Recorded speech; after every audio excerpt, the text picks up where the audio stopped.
Bismillah. Kata Allah, aku haramkan zalim kepada diriku dan aku jadikan zalim itu haram atas kalian semuanya, maka jangan saling menzalimi. Zalim itu artinya secara istilahnya menganiaya, merugikan orang lain. Zalim itu secara bahasa atau secara kata itu artinya gelap. Ya. Secara istilah itu adalah perbuatan yang memberikan sebuah kerugian kepada orang lain, menciptakan kerusakan kepada orang lain. Dan perbuatan itu adalah perbuatan yang tidak bisa dibenarkan. Kalau dalam bahasa Inggrisnya unjustifiable, tidak bisa dijustifikasi, tidak bisa dibenarkan perbuatan itu atas nama apapun. Itu perbuatan zalim. Maka kata Allah pesannya, maka jangan kalian saling menzalimi satu sama lain. Jangan saling menganiaya satu sama lain. Jangan saling merugikan satu sama lain. Berarti Allah tidak mau kehidupan kita di dunia ini dengan siapapun. Baik kita dengan orang Islam apalagi. Baik kita dengan orang non-muslim tidak boleh. Kita dengan makhluk apapun tidak boleh saling menzalimi. Pesan Allah. Berikutnya, kullukum dhalun. Kalian semuanya ini adalah awalnya tersesat. Illa man hadaituhu, kecuali orang-orang yang aku beri petunjuk. Aku beri petunjuk, diberikan jalan. Kalau kata bahasa Sunda dituduhkan, nah yang ini nih yang benar.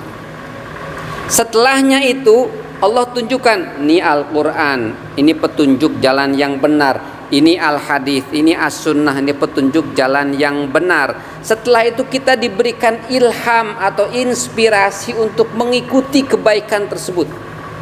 Berarti dua hidayah itu.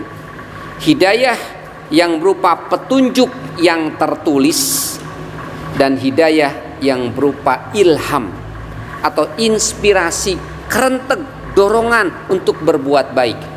Kalau kalian di sini yang ada di sini itu tidak diberikan hidayah oleh Allah, tidak diberikan semacam keinginan untuk datang ke sini, ke majelis ini, maka walaupun sudah tahu bahwa yang namanya menuntut ilmu pahalanya luar biasa, yang namanya i'tikaf pahalanya luar biasa, itu tidak akan pernah datang.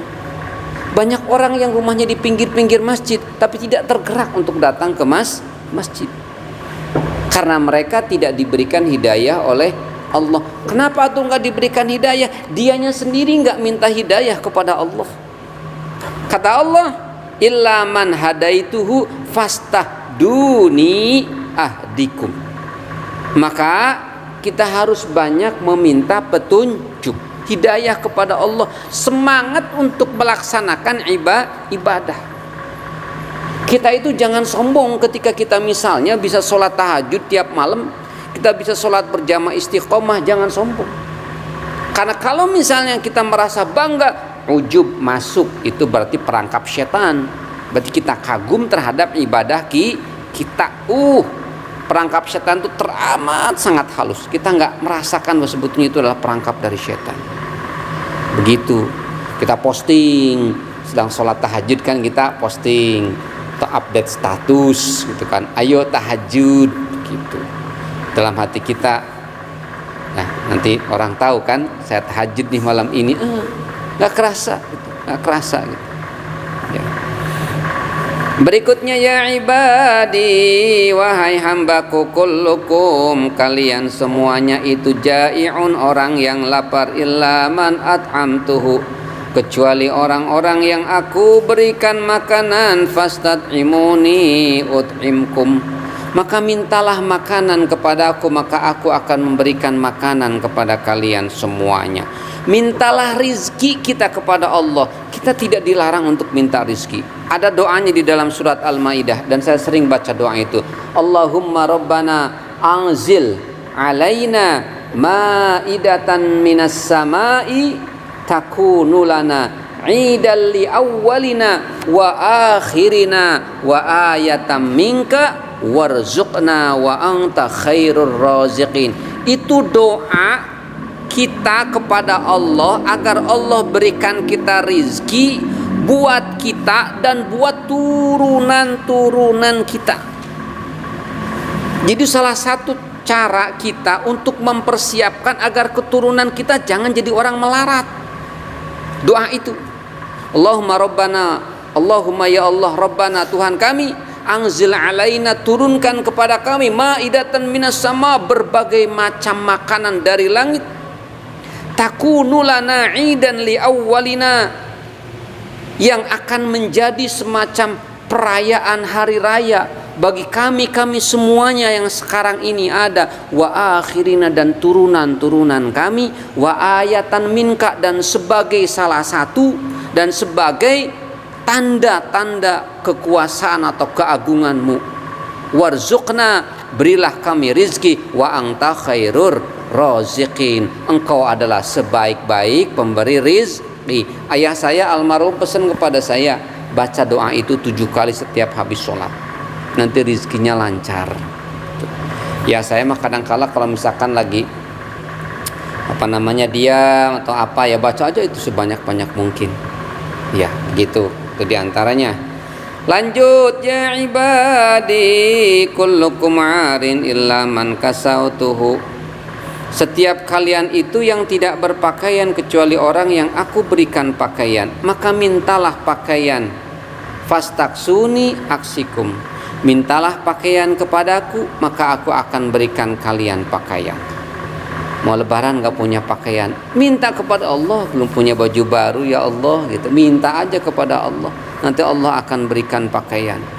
Atau kita tuh punya pakaian, tapi kok ini pakaiannya kayaknya gak pas-pas gitu kan, ya Allah berikan saya pakaian yang pantas, yang nyaman, yang menjadikan saya lebih dekat kepadamu. Insya Allah nanti Allah akan kasih pakaian yang sesuai dengan keinginan kita. Ya ibadi innakum tukhti'una bil-laili wan-nahar. Wahai hambaku, kata Allah, sesungguhnya kalian itu berbuat dosa malam dan siang. Artinya 24 jam kita tuh berbuat dosa, berbuat salah. Apakah ketika kita sholat Allahu Akbar sudah tahu kita lagi menghadap Allah, tapi pikirannya ingat duit hilang cuma 5.000 perak, keingetan lagi sholat. Bayangin nilai duit 5.000 dengan nilai Gusti Allah.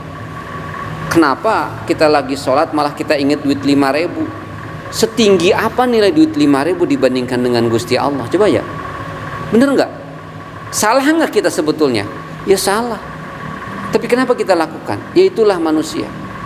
Kata Allah, innakum tukhti'una bil-laili wan-nahar. Malam dan siang kamu tuh berbuat salah. Mau tidur, ya.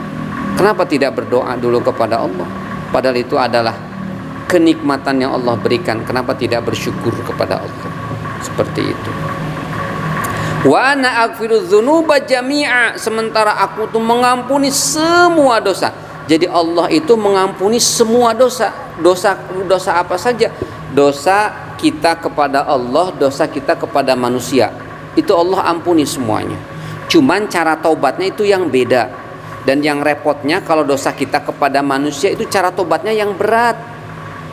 Kita nyuri harta orang, cara tobatnya apa? Ngembaliin hartanya kepada orang tersebut. Yang repot kalau misalkan kita korupsi duit negara, ngembaliinnya repot. Apalagi duit itu udah habis lagi. Dipakai apa? Dipakai poya-poya, itu ngembaliinnya repot. Jual rumah, jual tanah, jual mobil, semuanya habis. Semua perhiasan semuanya habis, belum cukup ternyata untuk mengembalikan dana yang dikorupsi. Gimana tuh tobatnya? Itu ya. Tapi Allah ketika kita mau tobat dan kita menjalani prosedur untuk taubat, Allah akan ampuni dosa kita semuanya. Semuanya. Allah akan habiskan semuanya dosa-dosa kita. Begitu ya. Fastaghfiruni aghfir lakum, maka mintalah ampun kepadaku, aku akan mengampunimu. Berikutnya, ya ibadi, wahai hambaku, innakum. Ini ada telepon masuk. Padahal ini lagi rekam, mati rekamannya nih. Ini mau diangkat, ini habis ini. Ya, biarin aja deh, nggak usah diangkat. Ya, Bapak lanjutkan lagi. Innakum lang tablughu durri fatadurruni. Sesungguhnya kalian semuanya itu tidak akan bisa menjadikan aku ini celaka. Tidak akan. Jadi tidak akan pernah kalian bisa mencelakakan aku, kata Allah. Walang tablughu naf'i fatanfa'uni. Kalian tidak akan pernah memberikan manfaat kepadaku. Saya pernah membaca sebuah tulisan dari salah satu anak yang mungkin agak liberal pemikirannya. Dia tuliskan, "Ya Tuhan, kalau Engkau membutuhkan aku siap membantu dirimu." Ya Allah, punya apa nih makhluk ini gitu. Sampai kok mengatakan seperti itu. Punya apa sih makhluk ini? Kok mau membantu Tuhan segala? Allah tidak butuh bantuan kita. Ya. Kemudian ya ibadi, wahai hambaku, lau anna awwalakum, sesungguhnya jikalau anna awwalakum, orang-orang dari awal kalian semua, wa akhirakum, dan orang-orang yang paling akhir, jadi nanti zaman Nabi Adam sampai nanti keturunan-keturunan kita sampai nanti pas hari kiamat, wa insakum, dan orang-orang kalian semua yang saat ini hidup, berarti sekarang ini ada berapa miliar penduduk kolong langit ini? 8 miliar. Wa jinnakum, dan jin itu termasuk gendro itu jin ya, masuk setan itu jin, itu kelompoknya jin, itu iblis itu jin itu ya. Semuanya itu ala atqalbi wahidin minkum, itu jadi orang yang paling takwa. Nih saat ini orang yang paling takwa siapa kira-kira? Katakanlah sekarang yang paling takwa itu Al-Habib Habaib, nah katakanlah yang tahajudnya setiap malam berjamaahnya, tidak pernah melakukan maksiat. Kalau sekarang ada nih, katakanlah si A ini adalah orang yang paling takwa sedunia dari 8 miliar orang. Kata Allah, kalaulah semua orang dari zaman Nabi Adam sampai hari kiamat, kemudian para jin dan manusia semuanya takwanya seperti si A sekarang ini, maka kata Allah, maka itu tidak akan mengurangi, tidak akan menambah kerajaanku sedikit pun, nggak bakalan tambah. Jadi kita mau sholat mau nggak sholat, buat Allah biasa-biasa aja gitu. Kita mau rajin sholat, buat Allah nggak nambah kekuasaannya Allah. Seperti itu. Sebaliknya juga ketika semuanya itu tadi, orang yang dari awal zaman Nabi Adam sampai nanti akhir zaman, dan manusia yang sekarang ini hidup dan jin yang saat ini hidup, semuanya itu seperti orang yang paling jahat yang saat ini ada. Siapa orang paling jahat?